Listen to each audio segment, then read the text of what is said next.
दोस्तों यूपी में नमाज अदा करने उतरे दो यात्री और जिस बस से वो यात्री उतरे उस बस के ड्राइवर और कंडक्टर को सस्पेंड कर दिया। अब आप सोच रहे होंगे कि ऐसा कैसे हो सकता है। जी हां दोस्तों, ये उत्तर प्रदेश की खबर है और बरेली से चलकर के बस जो है वो गाजियाबाद आ रही थी। उसी बस में दो मुसाफिर चढ़े और उन मुसाफिरों ने रास्ते में नमाज अदा कर ली और इसी वजह से बस कंडक्टर और ड्राइवर पर आरोप लगे कि उन्होंने नमाज अदा करने के लिए, नमाज पढ़वाने के लिए बस को रोका और ये इस मामले ने तूल पकड़ा और उसके बाद जो है ये दोनों लोग सस्पेंड हो गए। पूरा मामला क्या है और इसमें जो पीड़ित ड्राइवर और कंडक्टर है उनका पक्ष क्या है, ये भी हम आपके सामने रखते हैं। स्वागत है आपका AR न्यूज़ इंडिया पर। मैं हूं आपके साथ आकिल रजा। दोस्तों, मौजूदा हालातों में मुसलमानों को लेकर जिस तरह की खबरें आ रही हैं वो अपने आप में हैरान करने वाली हैं और ये जो खबर आई है इसको सुनकर आप सोच रहे होंगे कि ऐसा कैसे हो सकता है।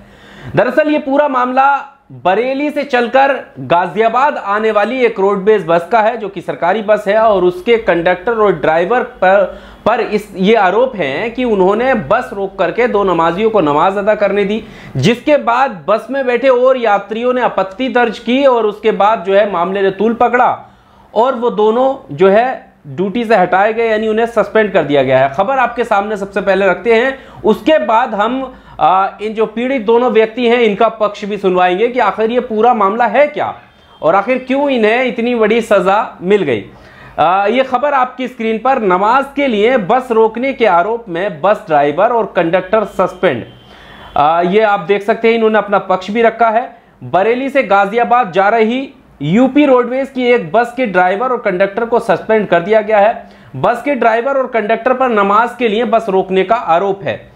Bus conductor Mohit Yadav, conductor ने जो स्टेटमेंट दिया है वो हम आपके सामने रखते हैं। कंडक्टर का कहना है कि घटना से पहले ही उन यात्रियों ने यह अनुरोध किया था, यानी उनसे कहा था कि हमें नमाज अदा करनी है या नमाज पढ़नी है, लेकिन वहां से बस चल पड़ी थी। लेकिन मोहित जो बस कंडक्टर है वो बताता है कि जैसे ही बस में सवारियां तो कम थी और जैसे ही कुछ और यात्रियों को पेशाब करने के लिए जाना था तो उसी वक्त मैंने कहा कि आप कह भी रहे थे नमाज के लिए, तो इतनी देर में आप नमाज पढ़ सकते हैं। यानी जिस टाइम पर लोग पेशाब करने के लिए उतरे थे वो बस रुकी थी, उसी टाइम पर उसने उन यात्रियों को नमाज पढ़ने के लिए बोल दिया।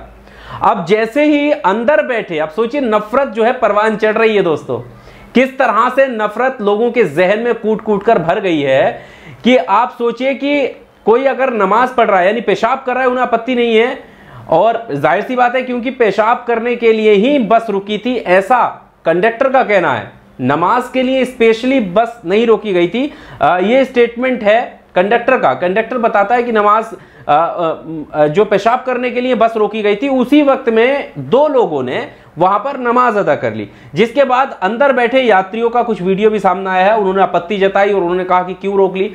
हालांकि वहां पर जो कंडक्टर है वो समझाता हुआ भी नजर आ रहा है कि भाईजान यहां पर हिंदू मुस्लिम का मैटर नहीं है और ऐसा नहीं है कि ये बस घंटों 2 घंटों यहां पर रुकी है। 2 मिनट यानी जितनी देर बाकी यात्रियों ने अपनी जरूरत को पूरा किया है, पेशाब वगैरह किया है, उसी दिए हुए टाइम पर ही इन लोगों ने नमाज अदा कर ली है, तो इसमें दिक्कत क्या है।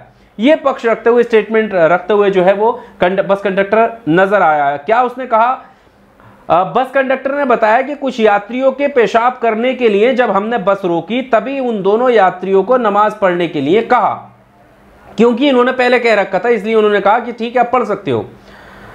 जितनी देर में दूसरी सवारियों ने पेशाब किया उतनी देर में उन दोनों ने नमाज पढ़ी। ऐसा नहीं है कि स्पेशली नमाज के लिए रुकी थी, कंडक्टर का मानना है। आगे कह रहे हैं, लेकिन घटना से जुड़े कई वीडियो सोशल मीडिया पर तैर रहे हैं। इनमें से एक वीडियो में बस के कुछ यात्री ड्राइवर कृष्णपाल सिंह से सवाल जवाब करते सुनाई दे रहे हैं। ये वीडियो भी आप देख लीजिए, हम साइड में चला देते हैं। ये वही का वीडियो है, उसी वक्त का यानी शाम के वक्त का वीडियो है और जहां पर जो ड्राइवर है उससे सवाल जवाब जो अंदर बैठे बस यात्री हैं वो कर रहे हैं। और इसमें जो कंडक्टर का स्टेटमेंट है, बाद में मीडिया से रूबरू होते हुए उसने बताया कि पूरी घटना क्या थी पूरा उन्हें विस्तार से बताया है कि भाई पहले इन 2 यात्रियों ने हमसे नमाज के लिए बोला था, लेकिन जब आगे कुछ यात्रियों ने पेशाब की बात कही तो हमने पेशाब कराने के लिए उन्हें गाड़ी रोकी, उसी वक्त में इनसे भी बोल दिया कि तुम नमाज पढ़ सकते हो। तो ये इतना बड़ा इशू हो गया, जिसके बाद इन दोनों को अपनी नौकरी जो है गंवानी पड़ी है। अशरफ हुसैन इस पूरे मामले को लेकर लिख रहे हैं, नमाज के लिए बस रोकने का आरोप। बरेली से गाजियाबाद जा रही रोडवेज बस को रुकवाकर कुछ यात्रियों ने कल रात हाईवे किनारे नमाज पढ़ी। अन्य यात्रियों ने हंगामा किया। Driver Krishnapal Singh suspend, conductor Mohit Yadav की सेवाएं समाप्त की गई हैं। आप सोचिएगा, अब पूरी रिपोर्ट हम आपके सामने एक बार रख देते हैं। ये पूरी रिपोर्ट है कि इस पूरी घटना के पीछे क्या क्या चीजें जुड़ी हुई हैं। यात्री पूछ रहे हैं कि ये कोई प्राइवेट बस है, यानी जो ड्राइवर से जो सवाल जवाब का जो वीडियो था उसमें यात्रियों ने पूछा है, तो उसने ड्राइवर ने जवाब दिया कि नहीं। उसने जवाब में कहा कि बस प्राइवेट नहीं है, लेकिन कोई अगर रुककर नमाज पढ़ना भी चाह रहा है तो क्या हर्ज है, यहां कोई हिंदू मुसलमान की बात नहीं है। यानी वो उस नफरत को टालना चाहता था, लेकिन लोगों के मन में नफरत है। यात्रियों का कहना था कि अगर बस के रुकने से कोई हादसा होता है तो इसकी जिम्मेदारी कौन लेगा। इन्हीं में से किसी एक यात्री ने ट्वीट पर इस घटना की शिकायत करते हुए तस्वीर पोस्ट की और देखते ही देखते मामले ने तूल पकड़ लिया। इसी के बाद मामले में बस ड्राइवर और कंडक्टर पर कार्रवाई भी हुई। बरेली के कार्यालय क्षेत्रीय प्रबंधक अधिकारी दीपक चौधरी का कहना है कि हमारे पास किसी यात्री का फोन आया और उन्होंने हमें बताया कि उनकी बस को नमाज के लिए रोक दिया गया है। इस पर हमारे विभाग ने आपत्ति जताई और फिर बस चालक और कंडक्टर के खिलाफ कठोर कार्रवाई की गई है। कठोर कार्रवाई इनके खिलाफ हो गई है। अब एक ट्वीट आपके सामने रखते हैं, सदफ आफरीन का लिख रही हैं। सदफ आफरीन का जो ट्वीट है उसमें लिखा गया कि बरेली से गाजियाबाद जा रही रोडवेज बस रुकी तो 2 लोग नमाज पढ़ लिए। कुछ यात्रियों ने आपत्ति जताई तो ड्राइवर कृष्णपाल को सस्पेंड कर दिया गया। ड्राइवर कृष्णपाल को सस्पेंड कर दिया गया। वहीं मोहित यादव कंडक्टर की सेवाएं समाप्त कर दी गई हैं। कंडक्टर मोहित का कहना है कि बस नमाज पढ़ने के लिए नहीं रोकी गई थी, कुछ लोग पेशाब करने के लिए उतरे थे, उसके बावजूद भी इन पर जो है कार्रवाई हो गई। वसीम अकरम त्यागी इस पर ट्वीट उन्होंने किया है और वरिष्ठ पत्रकार हैं। क्या वो कह रहे हैं एक बार ये भी सुन लीजिए। यूपी रोडवेज की बस में यात्रा कर रहे 2 यात्रियों ने ईशा की नमाज के लिए रात में सड़क किनारे जनरथ बस रोकने पर बरेली डिपो के चालक कृष्णपाल को निलंबित कर दिया गया है।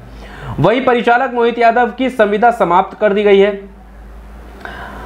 इसके आगे वो लिख रहे हैं कि ये जो कार्रवाई है वो प्रशंसनीय है, लेकिन ये कार्रवाई सिर्फ बस रुकवाकर नमाज पढ़ने पर ही नहीं होनी चाहिए, बल्कि बस रुकवाकर रास्ते में पड़ने वाले मंदिर में प्रसाद चढ़ाने पर भी होनी चाहिए, ताकि लगे कि यूपी गवर्नमेंट निष्पक्ष है। वैसे उन दोनों नमाजियों को भी इस्लाम सीखने की जरूरत है जिन्होंने बस रुकवाकर नमाज अदा की थी। जैसा भी मैंने कहा कि उसके भी अलग तरीके हैं सफर में नमाज के। उन्हें ये तक पता नहीं दौराने सफर इस्लाम में नमाज के निर्देश क्या हैं। ये वसीम अकरम त्यागी लिख रहे हैं। तो सवाल वही है कि अगर यूपी गवर्नमेंट एक्शन लेती है तो फिर क्या उन सभी इस तरह के बस रोकने वाले ड्राइवरों पर लेगी जो बाकी जगहों पर आपने देखा होगा, और जो ये वसीम अकरम त्यागी कह रहे हैं कि जब गंगा पड़ती है या कोई नदी, कोई मंदिर, कोई गुरुद्वारा या ऐसे जब लोगों के जो धार्मिक स्थल हैं वो पड़ते हैं, तो क्या सभी के लिए ये जो कार्रवाई है वो लागू होगी या सिर्फ ये कार्रवाई नमाज के लिए ही है? ये सवाल है उनका, और ये सवाल होना भी जायज है कि देखिए यहां पर हम अगर उन्होंने नमाज पढ़ी तो उसके समर्थन में नहीं है। यूपी गवर्नमेंट ने कार्रवाई की, ठीक है, लेकिन ये कार्रवाई बाकी जगहों पर भी तो होनी चाहिए ना, कि अगर कोई रोड ब्लॉक कर रहा है, अगर कोई रोड पे जाम लगा रहा है अपनी आस्था के चलते, कोई दूसरे को परेशान कर रहा है अपनी आस्था के चलते, तो फिर वहां पर छूट कैसी? वहां पर भी कठोर कार्रवाई होनी चाहिए। उन लोगों पर भी, जैसे इन ड्राइवर पर कार्रवाई हुई, कंडक्टर पर कार्रवाई हुई, बाकी लोगों पर भी कार्रवाई होनी चाहिए। ये सवाल है। बहरहाल इस खबर को लेकर क्या कहना है आपका? हालांकि इस खबर को लेकर बहुत से लोग कह रहे हैं कि एक नफरत की भावना है समाज में और इस नफरत को और बढ़ावा दिया जा रहा है इस तरह की कार्रवाई करके, क्योंकि लोगों को दिखता है कि आगे से फिर कोई भी उठकर खड़ा हो जाएगा और विरोध करना शुरू हो जाएगा, क्योंकि उसकी सुनवाई तुरंत होगी। अगर यही कोई दूसरे मजहब वाला होगा और कार्रवाई की शिकायत करता है इस तरह की, तो उस पर कार्रवाई नहीं, कार्रवाई तो छोड़िए, उसको और गिरफ्तार कर लिया जाता है कि भाई तू नफरत फैला रहा है। इस तरह के लोग आरोप लगा रहे हैं। बहरहाल इस वीडियो में सिर्फ इतना ही। इस खबर को लेकर आपका क्या कुछ कहना है, क्या कार्रवाई सही हुई है, ऐसी तरह की कार्रवाई होनी चाहिए, जो भी आपके सवाल हैं कमेंट बॉक्स में आकर अपनी राय जरूर दीजिएगा। वीडियो को लाइक और शेयर कीजिएगा दोस्तों, शुक्रिया। Subscribe now and press the bell icon. Never miss an update.